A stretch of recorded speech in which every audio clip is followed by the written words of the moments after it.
दोस्तों, आपने अक्सर सुना होगा कि हमारे घरों में म्यूनिसिपैलिटी जो पानी सप्लाई करती है उसका सोर्स अक्सर कोई क्षेत्रीय झील, पान, नदी, तालाब या बोरवेल आदि होता है। आपने अक्सर सोचा होगा कि डिस्ट्रीब्यूशन से पहले इस पानी का ट्रीटमेंट कहाँ और कैसे किया जाता होगा। आज के इस वीडियो में संभवतः आपकी जिज्ञासा का समाधान करेगा। ये प्रक्रियाएं कैसे काम करती है, ऑपरेशन और रखरखाव के दौरान क्या समस्याएं होती है, ये सभी बातें इस वीडियो के माध्यम से बताई गई है। वाटर ट्रीटमेंट का मुख्य उद्देश्य पानी की ऐसी क्वालिटी को मेंटेन करना है जो किफ़ायती तरीके से स्वास्थ्य के लिए कोई हानि न पहुंचाए, हाइजीनिकली सेफ हो और देखने में बिल्कुल साफ सुथरा हो, जिसका वर्णन कक्षा 9वीं के वाटर सिक्योरिटी सब्जेक्ट में किया गया है। दोस्तों, मैंने यहाँ पीने के पानी को नदी या झील इत्यादि से लेकर किस प्रकार ट्रीटमेंट करके हमारे घरों में भेजा जाता है, इस प्रोसेस की जानकारी एवं रिसर्च के लिए हमारे स्कूल के बच्चों ने पास के महाराष्ट्र जीवन प्राधिकरण धुले महानगर पालिका तापी पानी सप्लाई योजना बाब में जाकर जानकारी ली। यह उदाहरण के तौर पर नदी के पानी को ट्रीट किया गया है, लेकिन दोस्तों नदी का पानी वैसे भी साफ होता है, फिर ट्रीटमेंट प्रोसेस क्यों आवश्यक है, आइए जानते हैं। नदी का पानी बेशक साफ होता है, लेकिन फिर भी नदी के पानी में मछलियाँ, बारीक रेत, कंकर, पत्थर, जलकुंभी, खारापन, घुलनशील अशुद्धियाँ, पोल्यूशन के कारण गंद और तैरता हुआ कचरा भी हो सकता है। जैसे यदि सीधे हमारे घरों में भेजा जाए तो हमें अनेक प्रकार की बीमारियां जैसे डायरिया, टाइफाइड, पेट से संबंधित अनेक समस्याएं तथा बच्चों के बैक्टीरियल इन्फेक्शन इत्यादि होने के साथ साथ घरों की पाइपलाइन ब्लॉकेज होने की संभावना भी हो सकती है। इसलिए दोस्तों, मैंने अलग अलग गंदगी या इम्प्योरिटी के हिसाब से उसका ट्रीटमेंट इस वीडियो में दिखाने का प्रयास किया है। दोस्तों, यहाँ नदी से पानी को नदी पर बने इनटेक वेल में लगे पंप, जिनके सेक्शन पर स्टेनर या छलनी लगी होती है, इनकी मदद से ट्रांसमिशन लाइन के थ्रू वाटर ट्रीटमेंट में लाया जाता है।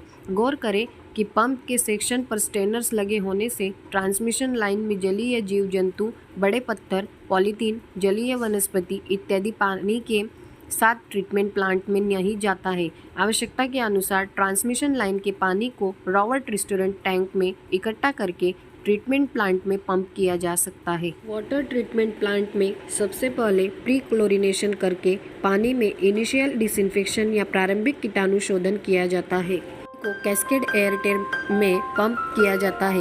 कैस्केड एरेटर में पानी ग्रेविटी की वजह से सीढ़ियों से नीचे बहता है, जिससे पानी में हवा में उपस्थित ऑक्सीजन मिक्स हो जाती है, जिससे हमें नेचुरल वेंटिलेशन भी कहते हैं। पानी में एयर मिक्स होने से पानी में धूलित आयरन, मैग्नीज, डिजॉल्व गैसेस जैसे कार्बन डाइऑक्साइड या गंध इत्यादि दूर हो जाती है।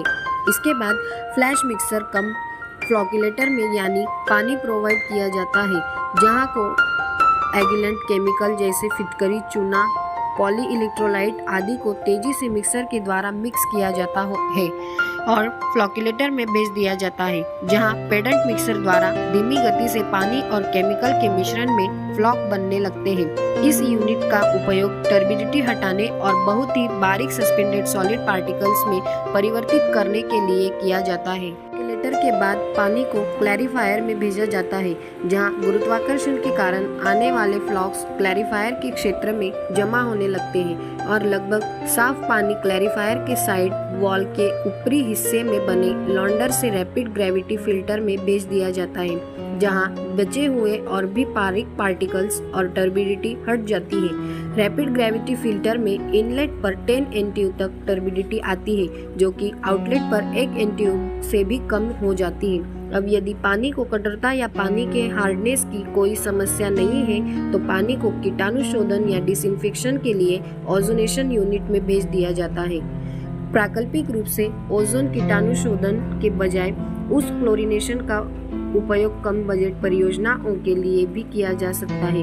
कीटाणु शोधन के बाद पीने के पानी को शहर के पेज एंड ओवर टैंक में भेज दिया जाता है और क्लैरिफायर से नीचे जमा हुई स्लज या कीचड़ को स्लज थिकनर में भेजते हैं, जहां ये टेक्सलरी के रूप में बदल जाता है। डाइज लीकेज को वापस क्लैरिफायर में और सूखी हुई स्लज को बाहर आवश्यकता के अनुसार डिस्पोज कर दिया जाता है। और इस तरह ओवरहेड टैंक से पानी हमारे घरों के नलों में सप्लाई किया जाता है।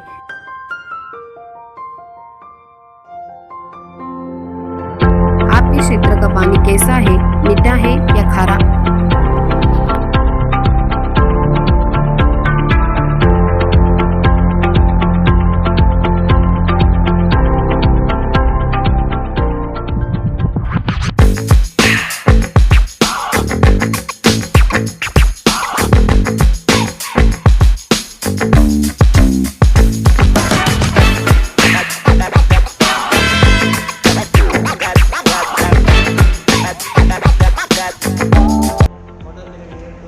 The process of how the water gets purified.